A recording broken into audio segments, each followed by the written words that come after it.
Food delivery ಆ್ಯಪ್‌ಗಳ ವಿರುದ್ಧವಾಗಿ hotel ಮಾಲೀಕರ ಸಂಘಟನೆಗಳೆಲ್ಲರೂ ಕೂಡ ಬಹಳ ದೊಡ್ಡ ಮಟ್ಟದಲ್ಲಿ ಆಕ್ರೋಶವನ್ನು ಹೊರಹಾಕಿದ್ದಾರೆ. ಅಲ್ಲಿ ಅವರಿಗೆ ಕೊಡುವಂತಹ ಕಮಿಷನ್ನೇ ಹೆಚ್ಚಾಗಿದೆ, ನಮಗೆ ಲಾಭ ಕಡಿಮೆ ಆಗಿದೆ. ಒಂದಿಷ್ಟು ಒಪ್ಪಂದ ಮತ್ತು ರೇಟ್‌ಗಳೆಲ್ಲವೂ ಕೂಡ ರೀಸನೇಬಲ್ ಆಗಿರಬೇಕು ಅನ್ನುವಂತಹದನ್ನ ಆಗ್ರಹಿಸಿದ್ದಾರೆ. ಇದಕ್ಕೆ ಸಂಬಂಧಪಟ್ಟ ಹಾಗೆ ಬೆಂಗಳೂರಿನ ಹೋಟೆಲ್ ಮಾಲೀಕರ ಸಂಘದ ಗೌರವಾಧ್ಯಕ್ಷರಾಗಿರುವಂತಹ ಪಿ.ಸಿ. ರಾವ್ ನಮ್ಮ ಜೊತೆಗಿದ್ದಾರೆ. ಮಾತನಾಡ್ತಾ ಹೋಗೋಣ. ಸರ್, ಆಕ್ಚುಲಿ ನಿಮ್ಮ ವಾದ ಏನು? ಈಗ ಫುಡ್ ಡೆಲಿವರಿ ಆ್ಯಪ್ ವಿಷಯಕ್ಕೆ ಸಂಬಂಧಪಟ್ಟಂಗೆ ನೀವು ಒಂದು ಅಸಮಾಧಾನವನ್ನು ವ್ಯಕ್ತಪಡಿಸಿದ್ದೀರಿ ಅಂತ. ಪ್ರಥಮವಾಗಿ ಬಂದದ್ದು, ಮತ್ತೆ ಈ ಡೆಲಿವರಿ ಆ್ಯಪ್ಗಳು ಬಂತು. ಅವರು ನಮ್ಮನ್ನು ಡಿಪೆಂಡ್ ಆಗಿರಬೇಕು. ಇವಾಗ ಅವರನ್ನು ನಾವು ಡಿಪೆಂಡ್ ಆಗುವ ರೀತಿಯಲ್ಲಿ ಮಾಡ್ತಾ ಇದ್ದಾರೆ. ಪೇಮೆಂಟ್ನಲ್ಲಿ ಪಾರದರ್ಶಕತೆ ಇಲ್ಲ. ಎಲ್ಲ ಪೇಮೆಂಟ್ಗಳು ಸಮರ್ಪಕವಾಗಿ ನಮಗೆ ಬರುವಂಥ ಹಣ ಸಂದಾಯವಾಗಬೇಕು. ಕಮಿಷನನ್ನು ಮಾತ್ರ ಹಿಡಿದುಕೊಳ್ಬೇಕು. ಅವರು ಕಮಿಷನನ್ನು ಆಗಿಂದಾಗಿ ಹೆಚ್ಚಿಸ್ತಾನೆ ಇದ್ದಾರೆ. ಒಂದು ಕಮಿಷನ್ ಜೊತೆ ಸರ್ಕಾರಕ್ಕೆ ಸಂದಾಯಿಸುವ GST ಅವರು ಕಟ್ಟಬೇಕು, ಗ್ರಾಹಕರಿಂದ ಕಲೆಕ್ಟ್ ಮಾಡಿ.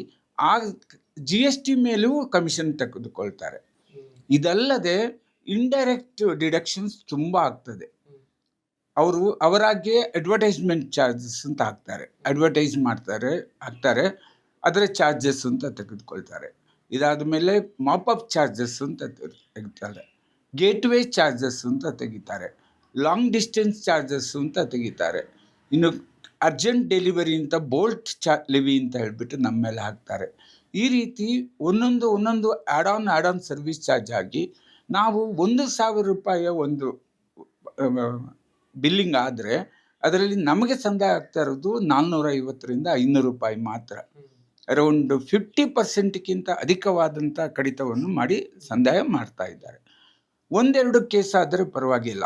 ಇದು ಮುಂದೆ ಹೋಗ್ತಾ ಎಲ್ಲ ಹೋಟೆಲ್ಗಳಿಗೂ ಪ್ರಾರಂಭ ಆಯಿತು. ಕಳೆದ 1 ವರ್ಷದಿಂದ ಈ ತೊಂದರೆಗಳು ಹೆಚ್ಚಿಗೆ ಆಗ್ತಾ ಬಂತು. ನಾವು 2-3 ಮೀಟಿಂಗನ್ನು ಅವರ ಹೆಡ್ ಜೊತೆನೂ, ಇಲ್ಲಿ ಬ್ಯಾಂಗ್ಳೂರ್ ಹೆಡ್ ಜೊತೆನೂ ಮಾಡಿದ್ದೇವೆ, ಪತ್ರ ಕೂಡ ಬರೆದಿದ್ದೇವೆ. ಮೀಟಿಂಗ್ ಮಾಡಿದಾಗ ಅಥವಾ ತುಂಬ ಒತ್ತಡ ಹಾಕಿದಾಗ 1-2 ಕೇಸ್ನಲ್ಲಿ ಹಣವನ್ನು ವಾಪಸ್ ಕೊಟ್ಟಿದ್ದಾರೆ. ಆದರೆ ಅದೇ ಕೆಲಸ ಆಗಬಾರ್ದು. ಪೇಮೆಂಟ್ ಸಿಸ್ಟಮ್ಸ್ ಸರಿಯಾಗಿದ್ದರೆ ನಮಗೆ ಯಾವ ಚಿಂತನೆಯೂ ಇಲ್ಲ. ಆ ಸಿಸ್ಟಮ್ ಇನ್ ಪ್ಲೇಸ್ ಇರಬೇಕಾದ್ದು ಅವರಿಗೂ ಬಹಳ ಅತ್ಯಗತ್ಯ. ಅದನ್ನು ಪಾಲಿಸಬೇಕು, ಅದು ಅವರ ಕರ್ತವ್ಯ ಕೂಡ. ಅದನ್ನು ಬಿಟ್ಟು ಈ ರೀತಿಯಾಗಿ ಹರಾಬರಿಯಾಗಿ ಡಿಡಕ್ಷನ್ಗಳನ್ನು ಮಾಡಿ ಹೋಟೆಲ್ ಉದ್ಯಮಿಗಳಿಗೆ ನಷ್ಟವನ್ನು ತರುವುದರಿಂದ ನಮಗೆ ಆ ವ್ಯಾಪಾರ ಲಾಭದಾಯಕವಾದಲ್ಲ, ಅಗತ್ಯನೂ ಇಲ್ಲ. ಸರ್, ಮುಖ್ಯವಾಗಿ ಅವರಿಗೆ ನೀವು ನಿಮ್ಮ ಆರೋಪ ಏನು ಕೇಳಿದ್ರೆ, ಅನೇಕ ಸಂದರ್ಭಗಳಲ್ಲಿ ಅವರು ಆಫರ್ ಕೊಡ್ತಾರೆ, ಆಫರ್ದು ಹೊರೆ ಕೂಡ ನಮ್ಮ ಹೋಟೆಲ್ ಮೇಲೆ ಬೀಳುತ್ತೆ ಅನ್ನೋದನ್ನ ನೀವು ಹೇಳ್ತಾ ಇದ್ದೀರಿ. ಇದಕ್ಕೆ ಒಂದು ರೀಸನೇಬಲ್ ಒಪ್ಪಂದ ಆಗಬೇಕು ಫುಡ್ ಡೆಲಿವರಿ ಆ್ಯಪ್ಗಳು ಮತ್ತೆ ಹೋಟೆಲ್ ಮಾಲೀಕರ ಜೊತೆಗೆ ಅಂತ. ಅದಕ್ಕೆ ಸಂಬಂಧಪಟ್ಟಾಗಿ ಹೇಳೋದಾದ್ರೆ ಅವರು ಏನಾದರೂ ಆಫರ್ ಕೊಡಲಿ, ಹೋಟೆಲ್ ಮಾಲೀಕರು ನಾವು ನಮ್ಮ ಪರ್ಮಿಷನ್ ತೆಗೆದುಕೊಳ್ಬೇಕು. ಹೋಟೆಲ್ ಓನರ್ ಅವರಲ್ಲ, ಅವರು ನಮ್ಮ ಸೈಲೆಂಟ್ ಪಾರ್ಟ್ನರ್ ಇರ್ಬೋದು. ಬಿಸ್ನೆಸ್ ಡೆವಲಪಿಂಗಿಗೆ ಪಾರ್ಟ್ನರ್ ಇದ್ದಾರೆ ಅಷ್ಟೇ, ಓನರ್ ಆಗಲಿಕ್ಕೆ ಸಾಧ್ಯ ಇಲ್ಲ. ಅವರ ಇಷ್ಟದಂತೆ ಆಫರ್ಗಳನ್ನು ಕೊಡೋದು, ಅಡ್ವರ್ಟೈಸ್ಮೆಂಟ್ಗಳನ್ನು ಹಾಕುವುದು, ಅದರ ಹೊರೆಯನ್ನು ನಮ್ಮ ಮೇಲೆ ಹಾಕುವುದು ಸಮರ್ಪಕವಲ್ಲ. ಇದು ಗ್ರಾಹಕರಿಗೂ ಹೊರೆ, ಹೋಟೆಲ್ ಮಾಲೀಕರಿಗೂ ಹೊರೆ, ನಮ್ಮ ಹತ್ರ ಅವರ ಕಡೆಗೆ ಹೋಗ್ತಾ ಇರುತ್ತೆ. ಇದನ್ನು ತಡೆ ಹಿಡಬೇಕು. ಇದಕ್ಕೆ ನಾವು ಅವರಿಗೆ 2 ವಾರದ ಸಮಯ ಕೊಟ್ಟಿದ್ದೇವೆ. ಇದನ್ನೆಲ್ಲ ಸರಿಪಡಿಸಿ ಸಮಂಜಸವಾದ ವ್ಯವಹಾರ ಮಾಡಿದರೆ we are definitely with them. If not ಅಂದರೆ ಅದಕ್ಕೆ ಸಮಂಜಸವಾದಂಥ ಉತ್ತರ ಕೊಡದೆ ಅದರ ಸಮರ್ಪಕವಾಗಿ ಮುಂದುವರಿಯದಿದ್ದರೆ ನಾವು ಈ ರೀತಿಯ ಡಿಡಕ್ಷನ್ಗೆ ನಾವು ತಯಾರಿಲ್ಲ. ಸ್ವಿಗ್ಗಿಯಿಂದ ಆಗಸ್ಟ್ 15ನೇ ತಾರೀಕಿನಿಂದ ನಾವು ಔಟ್ ಮಾಡ್ತೀವಿ. ನಮಗೆ ಗೊತ್ತು ಇದರಿಂದ ಸ್ವಲ್ಪ ನಮ್ಮ ಗ್ರಾಹಕರಿಗೂ ತೊಂದರೆ ಆಗ್ಬೋದು ಅಂತ, ಮಾಲೀಕರಿಗೂ ಇದರ ವ್ಯಾಪಾರದಲ್ಲಿ ಸ್ವಲ್ಪ ಹಿಡಿತ ಬರ್ಬೋದು. ಅದಕ್ಕೋಸ್ಕರನೇ ನಾವು ಗ್ರಾಹಕರಿಗೆ ಮುಖ್ಯವಾಗಿ ತೊಂದರೆ ಆಗದಂತೆ ಇನ್ನಿತರ ಪರ್ಯಾಯ ವ್ಯವಸ್ಥೆಗಳ ಬಗ್ಗೆಯೂ ಮಂಥನ ಮಾಡ್ತಾ ಇದ್ದೇವೆ. ಅವರು ಯಾವ ರೀತಿ ಡಿಸ್ಕಷನ್ಗೆ ಬರ್ತಾರೆ, ಯಾವ ರೀತಿ ಸಮಂಜಸವಾದ ವ್ಯಾಪಾರ ಮಾಡ್ತಾರೆ ಅಂತ ಕಾದು ನೋಡ್ತೇವೆ.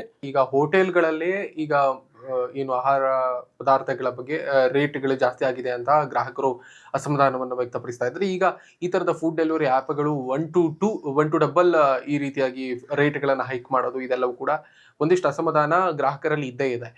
ಅನಿವಾರ್ಯದ ಕಾರಣಕ್ಕೋಸ್ಕರವಾಗಿ ಫುಡ್ ಡೆಲಿವರಿ ಆ್ಯಪ್ಗಳನ್ನು ಬಳಸ್ತಾ ಇದ್ದಾರೆ. ಮತ್ತೆ ಹೋಟೆಲ್ಗಳು ಕೂಡ ಅದನ್ನ ಒಂದು ಹಂತಕ್ಕೆ ಲಾಭ ಬಳಸ್ಕೊಳ್ತಾ ಇದೆ ಅನ್ನುವಂಥದ್ದು ಕೂಡ ಅಸಮಾಧಾನ ಇದೆ. ಇದಕ್ಕೆ ಸಂಬಂಧಪಟ್ಟಾಗ ಏನು ಹೇಳ್ತೀವಿ ಅಂತ? ಖಂಡಿತ ಗ್ರಾಹಕರಿಗೂ ತೊಂದರೆ ಆಗಬಾರ್ದು ಅನ್ನೋ ಉದ್ದೇಶದಿಂದಲೇ ನಾವು ಇವಾಗ ಔಟ್ ಮಾಡೋದು ಅವರಿಂದ ಹೊರಗಡೆ ಹೋಗೋ ಉದ್ದೇಶನೂ ಅದೇನೆ.